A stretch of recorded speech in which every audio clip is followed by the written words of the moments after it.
पाकिस्तान से अवैध रूप से आई सीमा हैदर के खिलाफ दिल्ली, रबुपुरा तमाम जगहों से फिर से उठने लगी है एक बार और तेजी से आवाज़। यहाँ तक कि जनता ने सरकार को चैलेंज कर दिया है कि अब की बार अगर सीमा हैदर को उठाकर फेंका नहीं गया तो सरकार इसका नतीजा भुगत लेगी। ये मैं नहीं कह रही जी, ये हमारी एक पत्रकार बहन ने, एक मजदूर संघ है, कोई संघ है, वहाँ पे जाके आप देख लीजिएगा, वहाँ की महिलाओं का इंटरव्यू लिया है और उस महिलाओं ने, उन पुरुषों ने दमदार तरीके से सीमा हैदर का विरोध किया है।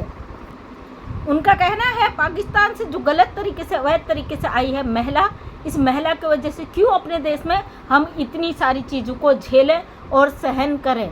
बात भी सही है भाई, अपने देश में, आज़ाद भारत में, और भारत के ही लोग एक अवैध घुसपैठी पाकिस्तानी औरत की वजह से दुखी हो, परेशान हो, और 2 साल से इस महिला का जो कलेश झेल रहे हैं उससे आम जनता बहुत ज़्यादा परेशान हो चुकी है। और उन्होंने खुले शब्दों में कह दिया 24 घंटे के अंदर अगर सीमा हैदर को उठाकर नहीं फेंका गया तो हम लोग सड़कों पर उतर जाएंगे, हम कुछ कर डालेंगे।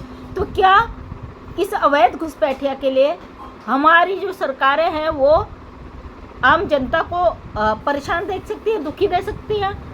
बिल्कुल नहीं, क्योंकि सरकार भी जनता चुनती है और देश के नागरिक ही भारत सरकार के लिए मायने रखते हैं। और हम जानते हैं भारत सरकार इसका बोरिया बिस्तर पैक कर रही है और बहुत जल्दी इस महिला को उठाकर जेल में डाल दिया जाएगा या इसको उठाकर पाकिस्तान फेंक दिया जाएगा।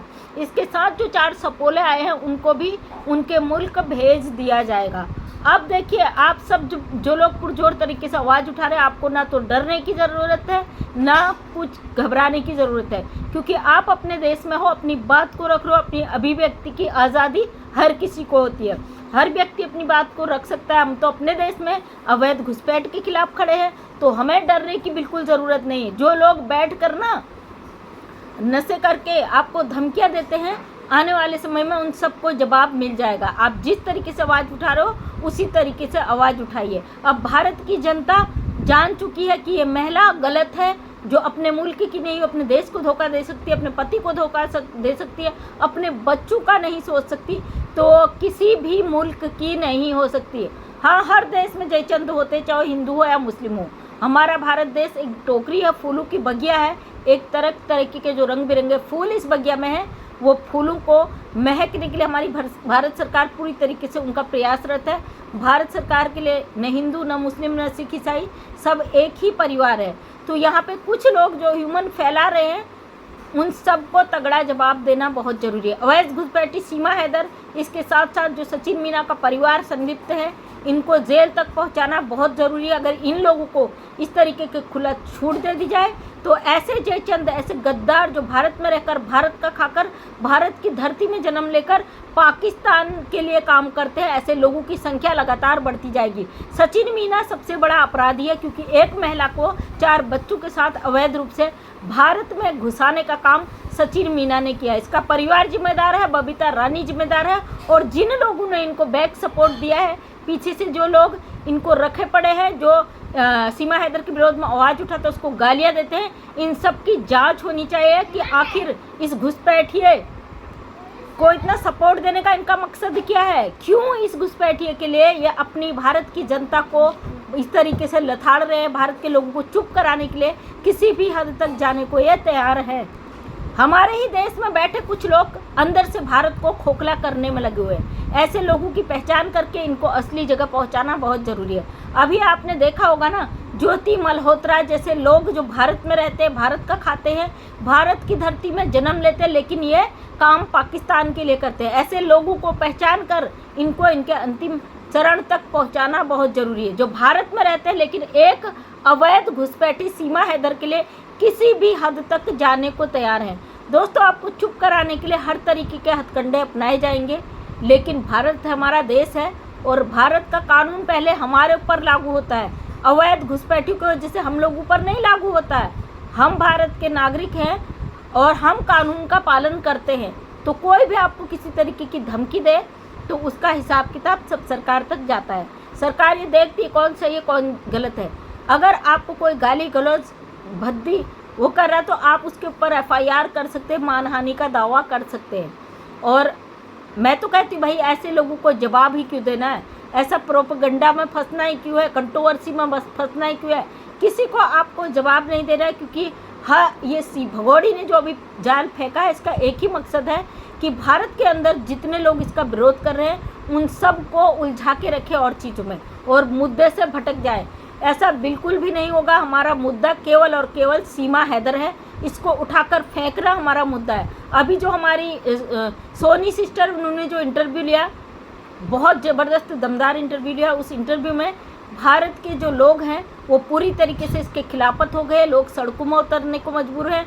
लोगों ने सरकार को चैलेंज कर दिया कि अगर इस महिला को जल्द से जल्द फेंका नहीं गया तो सरकार आने वाले समय में उसको परिणाम मिल जाएंगे। अब सोचने की बात है ना कि हमारे देश में घुसपैठिए के लिए किस हद तक आम जनता को अपनी लड़ाई लड़नी पड़ रही है। हम भारत के नागरिक हैं, हमारा अधिकार है भाई। आने वाले समय में ये महिला जिस मंसूबे के साथ भारत के अंदर आई है, पाकिस्तान जैसे गद्दार देश के लोगों पर हम कभी भी भरोसा नहीं कर सकते। पाकिस्तान से आकर हमारे झंडा उठा लेगी, सनातन का नाम ले लेगी, यहाँ जय श्री राम बोल लेगी, या चंद चाटुकार इसके तलुए चाट कर इसे बचाने का प्रयास करेंगे, तो क्या हम इस महिला के खिलाफ आवाज़ नहीं उठाएंगे? अगर हम आवाज़ उठाते तो हमें तमाम तरीके की धमकियाँ दी जाती है। अरे डरता कौन है आपकी गीदड़ भक्तियों से? हमारे देश में जब गद्दारों ने पैर रखे ना, तो कुछ गद्दार भारत के अंदर ही भारत को खोखला करने वाले हैं। तो आप जैसे लोगों को मिटाने के लिए हमारे देशभक्ति भी पैदा है, याद रखना। तो दोस्तों, आपको बिल्कुल परेशान होने की ज़रूरत नहीं है। भगोड़ी को यहाँ सर उठाकर फेंका जाएगा। सचिन मीना और इसके पूरे परिवार को जेल में ठूसा जाएगा, क्योंकि इन्होंने छोटा मोटा अपराध नहीं किया है। इन्होंने हमारे देश में गद्दारों को बसाने का काम किया, और आपने देखा ना, हमारी सरकार अलर्ट हो गई और चुन चुन कर इनको फेंक रही है। सॉरी, आपसे माफ़ी चाहूँगी, क्योंकि आज मैं शॉप में बैठ कर ही वीडियो बना रही हूँ, क्योंकि मेरी वीडियो टाइम से नहीं आ पा रही थी। थोड़ा मैनेज नहीं हो पा रहा, गर्मी ज़्यादा है, तो बच्चों का पढ़ाई वगैरह तमाम चीज़ों का वो हो जा रहा है। मैं शॉप में थी, शॉप खा रही थी, तो यहीं पे बैठकर वीडियो बना रही, क्योंकि कुछ लोग यहाँ पे ये भी सवाल करेंगे, भाई कुरकुरे वाली दुकान में बैठ के बना रही। तो ये मेरा रोज़गार है, मेरी रोजी रोटी है, और हमारे लिए अपनी रोजी रोटी, अपनी मेहनत बहुत मायने रखती है। और फिर भी हम किसी भी जगह, किसी भी हालात में हो, हमारे लिए बहुत ज़रूरी है इस घुसपैठिए का विरोध करना। हम भारत के नागरिक हैं और अपना हक रखते हैं कि ऐसे लोग हमारे देश में जो ह्यूमर फैला रहे हैं, भारत को गलत दिशा दे रहे हैं, हमारी सभ्यता संस्कृति को तार तार कर रहे हैं, इन लोगों की नाक में नकेल डाल के इनको रोकने का प्रयास करना हमारा जन्मसिद्ध अधिकार है, और वो हम करते ही रहेंगे। जिसको जो उखाड़ना उखाड़ लो। इसी तरीके से दमदार तरीके से मेरे सारे भाई बहन इस पर आवाज़ उठाए। आपको बिल्कुल डरने की, घबराने की ज़रूरत नहीं है। आप कोई क्राइम नहीं कर रहे हो, अपने देश के खिलाफ नहीं जा रहे हो, आप अपने देश में आई एक घुसपैठिया का खुलकर विरोध कर रहे हो, जो हमारा जन्मसिद्ध अधिकार है। अगर हमें ग्राउंड में उतर कर भी काम करना पड़े तो हम तब भी करेंगे। कुछ लोग बहुत ज़्यादा धमकियाँ दे रहे कि सीमा मीना या जो भी है ये, इसको जो बनाने का प्रयास कर रहे हैं। हम कहते हैं आप सर्टिफिकेट पेश कर दो कोर्ट पे, आप वहाँ से करो काम, हमें कोई वो नहीं। हम कानून को जानते हैं और मानते भी हैं। भारत सरकार से बार बार हाथ जोड़ के यही रिक्वेस्ट कर रहे हैं कि इस महिला की वजह से जो भारत की सभ्यता संस्कृति तार तार हो रही, भारत के लोग दुखी हो रहे, परेशान हो रहे, मानसिक रूप से बहुत ज़्यादा टूट चुके हैं, तो उनकी सुनी जाए और इस महिला को जल्द से जल्द जेल में डाला जाए, या जल्द से जल्द इसको डिपोर्ट किया जाए, इस पर अपना फैसले की मोहर लगाई जाए। हम जानते हैं हमारी सरकार बहुत अच्छी और अच्छे तरीके से काम करती है। अभी पहलगाम घटना के बाद जो मोदी जी ने एक्शन लिया है, उसके बाद ये भगोड़ी छुप कर बैठ गई थी बिल में। 1 महीने तक इसका आता पता नहीं था, और जब मामला थोड़ा सा हल्का पड़ा, ये फिर बिल से निकलकर इसने अश्लीलता करनी शुरू कर दी। तो भारत सरकार इस पर अपने संज्ञान में ले, और बार बार रिक्वेस्ट करती हूँ मेरे सारे व्यूवर्स की तरफ से, मैं योगी मोदी जी से रिक्वेस्ट करती हूँ, ये महिला सोशल मीडिया का इस्तेमाल करते हुए, हमारी भारत सरकार को टारगेट करते हुए गलत तरीके से यहाँ पे सोशल मीडिया में ह्यूमर फैला रही है। भारत ने जिस तरीके से इसने हिंदू मुस्लिम फैलाने का काम किया, इसने लड़ाई झगड़े करवाए, हमारे देश में पहलगाम जैसी घटनाएं हुई, और उसके बाद हमारे ही देश में जो गद्दार निकल के आ रहे हैं, वैसे लोगों को चुनकर इनको सबक सिखाना बहुत ज़रूरी है। तो थैंक यू सो मच दोस्तों। वीडियो लंबा हो जाता है, वीडियो को लंबा न करते हुए वीडियो को करते हुए एंड। फिर से मिलती हूँ आपको नेक्स्ट वीडियो में। थैंक यू सो मच, धन्यवाद। जय हिंद, जय भारत, वंदे मातरम।